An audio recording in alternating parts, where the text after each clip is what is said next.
साथियों, हम MS Excel के वर्कशीट में आ चुके हैं और यहाँ पे आप देख रहे होंगे कि इंसर्ट टैब के अंदर फिल्टर ग्रुप है। इस ग्रुप के अंदर स्लाइसर और टाइमलाइन दो कमांड है। तो स्लाइसर और टाइमलाइन को ही इस वीडियो में आप सीखेंगे, जैसा कि आपने थंबनेल में देखा था। तो स्लाइसर और टाइमलाइन एक्चुअल में साथियों एक प्रकार का फिल्टर होता है। फिल्टर का मतलब क्या होता है? यानी जो आपने वर्कशीट के अंदर जो भी डाटा आपने सूचना स्टोर किया हुआ है, इसमें से जो सूचना आप देखना चाहते हैं सिर्फ वही दिखाई दे, बाकी न दिखाई दे, वह प्रक्रिया फिल्टर कहलाती है। तो साथियों, स्लाइसर और टाइमलाइन की मदद से अपनी सूचनाओं में से जो सूचना आप देखना चाहते हैं वही दिखाई देगा, बाकी नहीं दिखाई देगा। तो चलिए जानते हैं कि स्लाइसर और टाइमलाइन कैसे कार्य करता है। साथियों, स्लाइसर पे अगर हम इस समय क्लिक करूं तो देखेंगे ये कार्य नहीं करेगा। क्यों नहीं कार्य करेगा?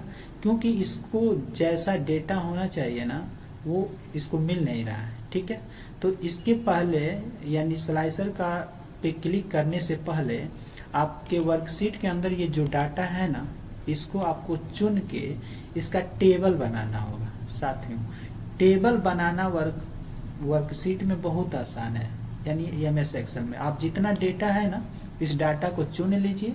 और एमएस एक्सेल में दो प्रकार के टेबल बनाए जा सकते हैं, जैसे एक पाइवोट टेबल, एक सिंपल टेबल। ठीक है, आपने पाइवोट टेबल बनाना आपने सीखा होगा, इसके पहले मैंने वीडियो बनाया है, वो आप देख लीजिएगा, तभी आप समझ जाएंगे पाइवोट टेबल कैसे बनाया जाता है, फिर पाइवोट टेबल पर कार्य कैसे करते हैं। एक सिंपल यहाँ से टेबल बना सकते हैं। ठीक है, इंसर्ट टैब से, नहीं तो होम टैब में भी आप देखेंगे यहाँ पे फॉर्मेट एज टेबल है, इसकी मदद से भी आप टेबल बना सकते हैं। तो चूंकि हम यहाँ पे इंसर्ट टैब में आते हैं और पाइवोट टेबल बना लेते हैं। पाइवोट टेबल नहीं, सिंपल टेबल बनाते हैं। ठीक है, जैसे ही हम इस पर क्लिक करेंगे तो आप देखेंगे कि ये ऑलरेडी क्रिएट टेबल का एक विंडो हमारे सामने आ चुका है। तो अब हम इस पर क्लिक करेंगे तो आप देखेंगे कि ये हमारा पाइवोट टेबल में बार बार निकल जा रहा है, यानी ये सिंपल टेबल है, ये पाइवोट टेबल नहीं है। ठीक है, तो ये टेबल बन चुका है। तो टेबल बनने के बाद आप देखेंगे कि यहाँ पे डिजाइन टैब आ जाएगा, पावर पाइवोट मतलब पाइवोट के बगल में। ठीक है, तो अगर हम इस टेबल से बाहर निकल जाएं तो ये देखिए ये डिजाइन टैब छिप गया, जैसे आ गया तो ये आ गया। अब ये डिजाइन टैब पे क्लिक करेंगे तो इस टेबल की डिजाइनिंग और भी इस टेबल में और भी जो भी कार्य किया जा सकता है यहाँ से कर सकते हैं। तभी ये बता रहा है कि ये जो टेबल बना है ना, ये टेबल दूसरे नंबर का टेबल है। देखिए यहाँ पे दिखा रहा है दूसरे, क्योंकि इसके पहले मैंने एक टेबल बना चुका हूँ, तो इसीलिए यहाँ पे ये बता रहा है कि टेबल 2 है। अब साथियों, अगर हमको यहाँ पे इंसर्ट टैब में जाएंगे और स्लाइसर पे क्लिक करेंगे तो अब ये स्लाइसर काम करेगा। देखिए जैसे ही हमने क्लिक किया तो इंसर्ट स्लाइसर का विंडो हमारे सामने आ गया। अब हम किस फील्ड के आधार पे फिल्टर करना चाहते हैं। देखिए फील्ड एक्चुअल में जो होता है, वो जो हमारा डाटा होता है ना, इस डाटा के जो टॉप पोर्शन पे हेडिंग होता है, इसी को हम फील्ड कहते हैं। तो यहाँ पे देख रहे होंगे कि जो डेट सैमसंग जो भी फील्ड है यहाँ पे दिखाई दे रहा है। तो अगर हमको मान लीजिए फिल्टर हमको करके हम चाहते हैं कि सिर्फ देवरिया सिटी में कौन कौन सा सेल्समैन कितना सेल किया हुआ है मोबाइल किस डेट में, वो हमको केवल देखना है, बाकी नहीं देखना है। तो यहाँ पे देखिए सिटी वाले ऑप्शन को चेक कर देंगे। ठीक है, ओके कर देंगे तो यहाँ पे देखेंगे सिटी का ये स्लाइसर आ गया। ठीक है, इस स्लाइसर को आप चाहो तो यहाँ से ऑप्शन आ जाएगा, इसको आप यहाँ से कलर वगैरह भी कर सकते हो। ठीक है, तो अब हम देवरिया को चूंकि हमको सिर्फ यहाँ पे देखना है, तो जैसे ही देवरिया पे क्लिक करेंगे तो देखिए देवरिया हमको सिर्फ दिखाई दे रहा है, बाकी डेटा क्या हो गया, हाइड हो गया, यानी छिप गया, वो अब नहीं दिखाई दे रहा है। लेकिन जैसे ही इस पर आप क्लिक कर देंगे, यहाँ देखिए अगर हमको रिपोर्ट हमने देख लिया, मेरा काम हो गया, तो यहाँ से क्रॉस पे यहाँ पे है क्लियर फिल्टर, तो इस पर क्लिक करेंगे तो ये चीज़ें आपका फिर से पुनः हमारा पूरा डेटा आ जाएगा।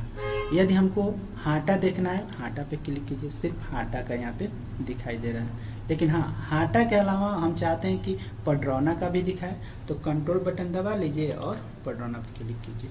तो देखिए हाटा और पडरौना दोनों सिटी का यहाँ पे डेटा दिखाई दे रहा है। अगर इसको यहाँ पे शार्ट करना है तो A to Z पे क्लिक कीजिए, A से Z की तरह, यानी हाटा हाटा एक जगह पे और पडरौना एक जगह पे। तो इस तरह से देखिए 2 सिटी का ही डेटा सेट दिखाई दे रहा है। तीसरा देखना चाहते हैं देवरिया का, क्लिक कीजिए, देखिए यहाँ पे देवरिया का भी आ गया। तो इस तरह से साथियों स्लाइसर के मदद से आप फिल्टर कर सकते हैं। अगर आप फिल्टर कर चुके, आपका काम हो गया, तो यहाँ क्लियर फिल्टर पे क्लिक कर दीजिए, आपका पूरा डेटा आ जाएगा। इसी तरह साथियों सिटी के अलावा अगर आप चाहते हो किसी अन्य फील्ड के आधार पर फिल्टर करना, तो देखिए यहाँ पे स्लाइसर दिया हुआ है, फिर से इस पर क्लिक करेंगे। हम चाहते हैं कि सेल्समैन चुन लेते हैं, ठीक है, ओके करते हैं। तो देखिए अब ये सेल्समैन का आ गया। अब हमको ये देखना है, ये जानना है कि अजीत कितना सेल किया। तो अजीत पे क्लिक करेंगे तो देखिए अजीत दिखा रहा है, कुछ में सेल किया हुआ, ठीक। अब यहाँ से क्रॉस करेंगे तो ऐसे कर सकते हैं साथियों। तो ये होता है स्लाइसर। तो स्लाइसर एक प्रकार का साथियों फिल्टर ही होता है, ठीक है। ये कब काम करेगा, जब आप टेबल बनाए रहोगे तभी काम करेगा, ठीक है। अगर आपका स्लाइसर बन गया तो इस पर डिलीट बटन दबाएंगे चुन के, तो वो डिलीट हो जाएगा, हट जाएगा। देखिए इसको भी हमने चुन लिया। अब कीबोर्ड से डिलीट बटन दबाइए, देखिए डिलीट हो गया, ठीक है। तो ये होता है साथियों स्लाइसर। हाँ, अब हमको ये समझना है कि टाइमलाइन पे जब हम क्लिक करेंगे तो देखिए साथियों ये काम नहीं करेगा। क्यों नहीं काम करेगा, क्योंकि इसको चाहिए पाइवोट टेबल। तो इस पाइवोट टेबल बनाना होगा। तो पाइवोट टेबल कैसे बनेगा साथियों, अब ये जो टेबल है ना, इसको हम चाहते हैं कि ये जो मैंने टेबल बनाया ये हटा दूँ। तो इसमें आ जाइए और यहाँ पे डिजाइन टैब में आ जाइए, और यहाँ पे देखिए कन्वर्ट टू रेंज है साथियों। यहाँ पर भी आप देख रहे होंगे कि इंसर्ट स्लाइसर है। आप चाहो तो यहाँ से भी क्लियर स्लाइसर का प्रयोग कर सकते हो। देखिए यहाँ से भी आप स्लाइसर आ गया, ठीक है। और यहाँ से भी आप क्लिक करके ऐसे फिल्टर कर सकते हो। लेकिन हाँ, अब हमको ये टेबल हटाना है और पाइवोट टेबल बनाना है, क्योंकि हमको सीखना है टाइमलाइन। तो अब इसको हम स्लाइसर को हटा देते हैं, ठीक है। और इसको हटाना है, इस टेबल को हटाना है, तो डिजाइन में जाइए, यहाँ कन्वर्ट टू रेंज है, तो कन्वर्ट टू रेंज पे क्लिक कीजिए और कह रहे do you want to convert the table to normal range, तो यस कर दीजिए। अब ये देखिए ये टेबल हट गया, देखिए यहाँ पे डिजाइन टैब हट गई, केवल फॉर्मेटिंग रह चुका है, ठीक है।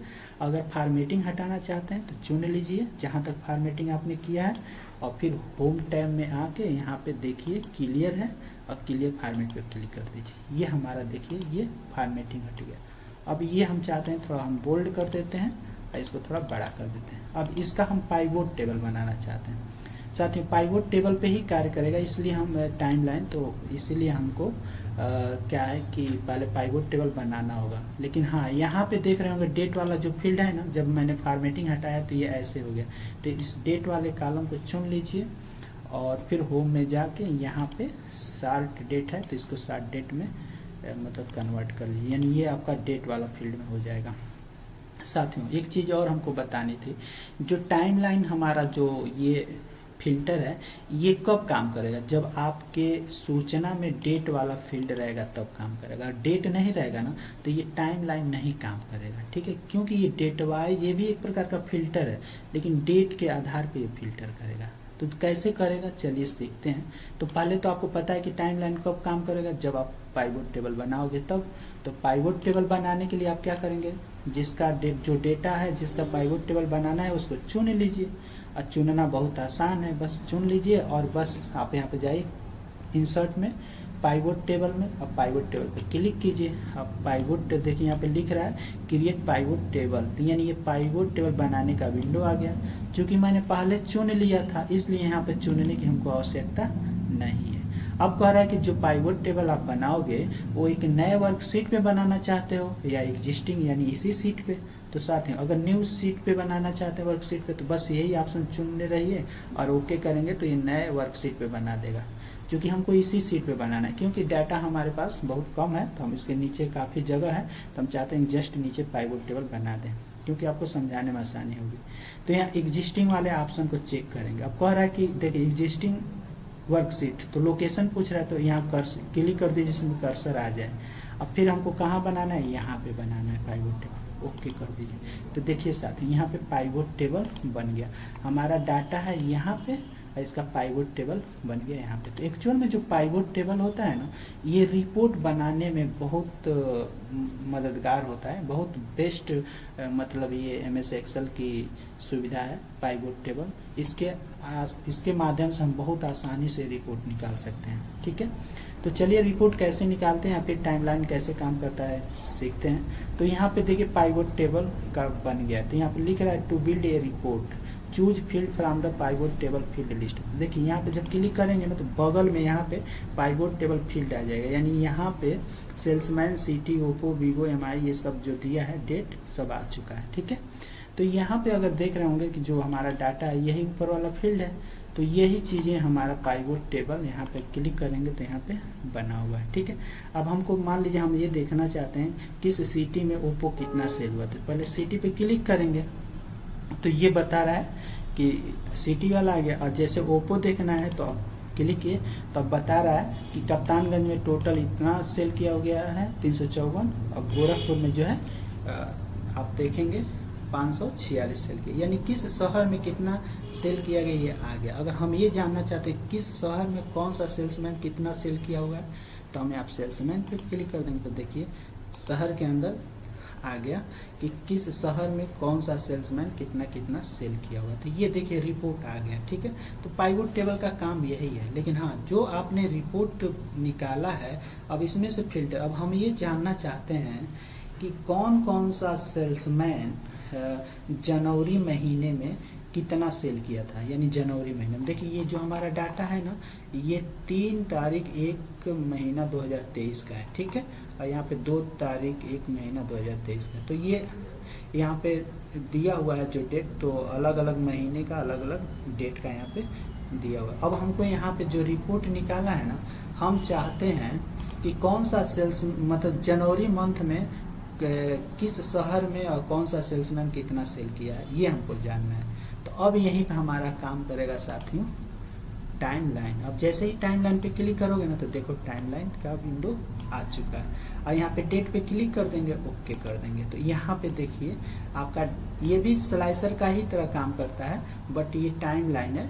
और यहाँ पे देखिए यहाँ पे दिया है मंथ, इस पे क्लिक करेंगे तो ईयर्स, क्वार्टरली, मंथ और डेज। हमको चूंकि जनवरी महीने में कितना सेल हुआ है ये जानना है और कौन सेल किया है, तो अब ये मंथ वाला ऑप्शन हम चुन लेंगे। ठीक है, तो यहाँ पे देखिए मंथ वाला, अब जनवरी महीने का चुनना है ना तो यहाँ पे जाइए, इसके देखिए जनवरी। अब जनवरी पे जैसे क्लिक करेंगे तो यहाँ पे आप देखिए साथियों केवल ये जो दिखाई दे रहा है ना जनवरी मंथ का दिखाई दे रहा है, ये जनवरी मंथ का सेल।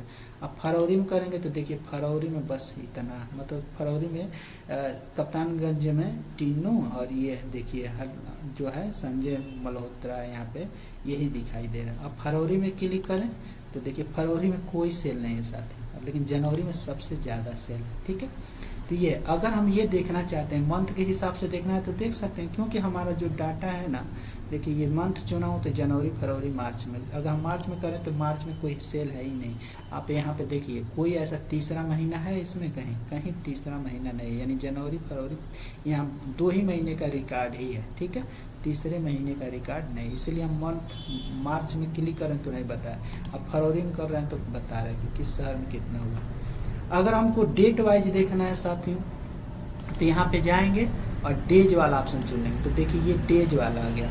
अब यहाँ पे हम यहाँ पे आ जाएंगे तो जनवरी महीने में 1 तारीख को कौन सेल किया था, तो देखिए हाटा शहर में सोनू जो है ना ओप्पो सेल किया था। अब इस पर क्लिक करेंगे, इसी तरह आपको वीवो देखना है, एमआई देखना है, सैमसंग, तो ये बता रहा है कि जो हमारा मोबाइल जो सेल हुआ है हाटा शहर में 1 तारीख को यही सोनू किया, 2 तारीख को देखना है तो मोनू, अब देखिए 11 को देखना है तो संजय, यानी डेट के आधार पर भी आप साथियों देख सकते हैं। हमको ये देखना है कि देखिए यहाँ पे हमने आ गया और ये मार्च महीना चल रहा है, ये फरवरी, तो 20 फरवरी को कौन सेल किया था, कोई नहीं सेल किया था।